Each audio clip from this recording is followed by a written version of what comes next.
So with the nerve plexuses, um, again, there's a network of anterior rami of spinal nerves. They're on both sides of the body, and coming out of these plexuses are nerves that have names that go to different parts of the body. So what we're going to see a lot of is nerves going to skeletal muscle. The main plexuses are cervical, brachial, lumbar, and sacral. So interesting point, the bulk of the thoracic spinal nerves do not form plexuses. They just go directly to structures. So, with the exception of T1, which actually is part of the brachial plexus. Okay, so starting with the cervical plexus, it's formed from the anterior rami of C1 through C4. Remember, this is both sides of the body. So you can see how what I'm talking about by a network of nerves. So all these anterior rami kind of get together and form this network. And the major nerve coming out of this plexus is called the phrenic. The phrenic nerve is the only one that we have to worry about coming out of this plexus, and it goes to the diaphragm. And the diaphragm is the big muscle that allows us to breathe. All right, just beneath that, C5 through T1 form what's called the brachial plexus. This coming out of this plexus are nerves that go to basically the upper limbs, muscles in the upper limbs, and you can see it's a really complex plexus. It's organized very neatly into roots, trunks, divisions, and cords. You really don't need to know that, but it's just elaborating on this picture right here. Just know that these anterior rami form the brachial plexus. Out of the brachial plexus, you get these 5 major nerves: axillary, musculocutaneous, median, radial, and ulnar. So we're going to talk about what muscles these nerves go to. So here's another picture where you can see these nerves are coming out of the brachial plexus. And here's the major nerves that we just mentioned. So you can see axillary is up here near the shoulder, musculocutaneous, upper arm, radial comes down the thumb side, lateral side, median basically right in the middle, going to the forearm, and then ulnar is the pinky side. So one by one, axillary nerve, big muscles that we've talked about that it innervates would be the deltoid, which is in the shoulder, and also the teres minor. So those are the big muscles innervated by the axillary nerve. Musculocutaneous basically flexors in the front of the arm, upper arm. So we have biceps brachii, brachialis, coracobrachialis. So all of those are flexors in the upper arm, and that's the musculocutaneous. So picture-wise, here's the axillary going out to the deltoid, teres minor, and then the musculocutaneous, all these flexors that we talked about in the upper arm. Median nerve goes to I always think of it as the anterior forearm muscles that flex the wrist, and also the pronators. So these muscles we've talked about: flexor carpi radialis, flexor digitorum superficialis, palmaris longus. Those are all in the anterior aspect of the forearm. Then you also have the pronator teres and the pronator quadratus. So pictures: front of the forearm, flexors and pronators. All right, then we have the radial nerve. The radial nerve primarily innervates extensors of the elbow and wrist. So the big ones include the triceps brachii, all these extensors in the forearm region: extensor carpi ulnaris, carpi radialis longus, extensor carpi radialis brevis, extensor digitorum. Then the odd muscle is the brachioradialis. It is innervated by the radial nerve, but it's not an extensor. It's just kind of an oddball. It's innervated by this nerve, but it's kind of the exception to the rule as far as what the types of muscles that the radial nerve innervates. So here's a picture showing all those muscles that we just talked about, extensors of the forearm and wrist, along with the brachioradialis. And lastly, the ulnar nerve.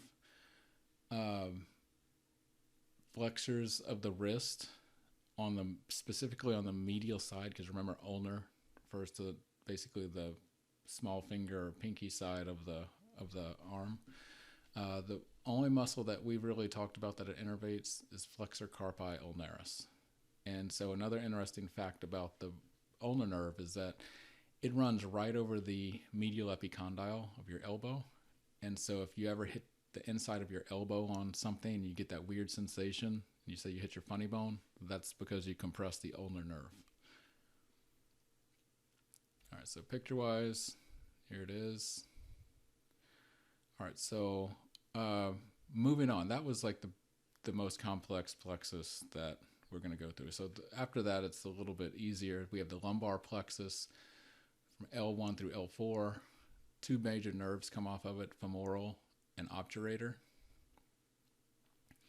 And you can see the femoral here. It's going to go to muscles in the front of the thigh. Obturator, more so the inside of the thigh. And so you can imagine what muscles those are. Femoral. So we got the big hip flexors, the psoas major, iliacus, sartorius, and then all of your quadriceps. So the rectus femoris, vastus, lateralis, medialis, intermedius, or medialis. And then we have the obturator, which you remember goes to the medial side of the thigh. So all the adductors that we talked about, all the adductor brevis, longus, magnus, and also the gracilis. So picture-wise, here's the femoral nerve going to the quads and the big hip flexors, and the obturator, it goes right through the obturator foramen, and then it's going to go to all these adductors on the inside of the leg. Lastly, we have the sacral plexus, formed from L4 through S4. And the big nerve coming out of it is the sciatic. The sciatic is a huge nerve, and if you look closely at it right here, it's actually kind of like two nerves bound together. So there's two big branches. One's called the tibial, one's called the common fibular or common peroneal or perineal. And then the common fibular has branches also, which is we're not really going to focus on. So picture-wise, this is the back of the leg, sciatic, big nerve coming down, back of the leg. And then right behind the knee, it branches into the tibial, which stays in the back, and the common fibular, which wraps around the lateral aspect of the calf. All right, so as far as muscles, the tibial branch, basically big muscles on the back of the leg, most of the hamstrings, gastroc in the calf, soleus in the calf, popliteus, which is behind the knee. The common fibular, remember it wraps around the lateral aspect. So we talked about the tibialis anterior in the front and the fibularis longus on the lateral aspect of the lower leg. So picture-wise, here's the tibial branch. You can see the hamstrings, calf muscles, and then the common fibular branch wraps around. So you got the muscles out here on the outside, and then the tibialis anterior in the front. Okay, so a few other things just to finish up with. There are spinal cord reflexes. A reflex is just an involuntary response to some stimulus. So like an automatic response. So what you're looking at here is a reflex arc. So basically a reflex arc has 5 components. So there's a receptor, in this case looks like a nail or something is hitting the skin, and a reflex would be obviously to move that body part. So let's say there's a receptor that receives the stimulus. Then there's going to be a sensory neuron that takes that impulse to the spinal cord. That's part 2, sensory neuron. Part 3 would be the integration center, which is usually by some type of interneuron, but that's occurring in the central nervous system. Part 4 would be the activation of a motor neuron, which carries information back out.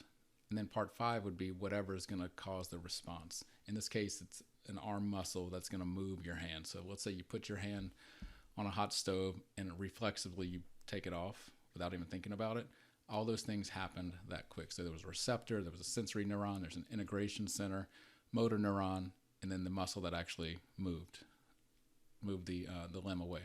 So that's a reflex arc. So you should know the components and then know the order of the components of the reflex arc. Other things about reflexes, the reflexes can be monosynaptic or polysynaptic, and that just is determined by how many synapses and the overall complexity of the reflex. But you can see in this case, there's no interneuron, so there's only one synapse. So this is called a monosynaptic reflex. Over here, there is an interneuron, so you actually get two synapses here and here. So this would be a polysynaptic. And then also with reflexes, we can have ipsilateral versus contralateral reflexes. So ipsilateral basically means same side. So what we talked about earlier was a ipsilateral reflex, where if your right hand touches something and your right arm muscle reflexively moves your hand away, the same side of the body, so that's ipsilateral. Some reflexes can occur on the opposite side of the body. So in this example you're looking at on the screen, this is called a crossed extensor reflex, where this person's stepping on a tack, and it reflexively is going to, he or she is going to pull the leg up on the same side, but at the same time the opposite leg is going to extend down to make sure that the person doesn't fall down. So that's a crossed extensor reflex. Some reflexes just affect the same side of the body, some affect both same side and opposite side. That would be contralateral. All right, couple of final points. There are reflexes within skeletal muscle, which sometimes we talk about with skeletal muscle, but I think it fits better here since we're talking about reflexes. So in skeletal muscles, there's a receptor called the muscle spindle, and its response is to cause a reflex contraction in response to a rapid stretch. Example would be knee jerk reflex. You hit the front of the knee, reflexively you get an extension of the knee joint, and that's because you put a quick stretch on the quadriceps, and reflexively it's going to contract. So reflex contraction in response to a rapid stretch. And then lastly, Golgi tendon organ is a receptor in tendons, and it basically inhibits force production. So in other words, if your muscles were trying to generate too much force, the Golgi tendon organ would reflexively inhibit more force production to prevent you from injuring yourself.